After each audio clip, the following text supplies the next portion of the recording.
পৃথিবীর এমন একটি দ্বীপ আছে যেখানে পাথর কথা বলে না, কিন্তু হাজার বছর ধরে চুপচাপ মানুষকে পাহারা দিচ্ছে। কোনো আধুনিক মেশিন নেই, কোনো চাকা নেই, তবুও ৮০ টনের পাথরের মূর্তি পাহাড় কেটে বানানো হয়েছে। প্রশ্ন একটাই, মানুষ বানিয়েছে নাকি এর পেছনে আছে অজানা কোনো শক্তি?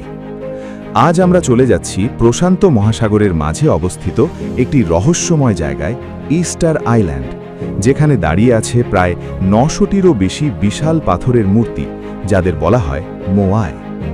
এই মূর্তিগুলো শুধু পাথর নয়, এগুলো ইতিহাসের সবচেয়ে বড় প্রশ্নচিহ্ন।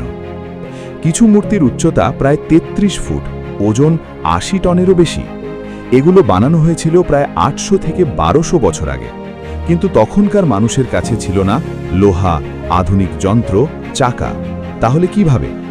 এর সকল রহস্যময় তথ্য আপনাদের মাঝে তুলে ধরব, তাই ফলো ও সাবস্ক্রাইব করে পাশে থাকবেন।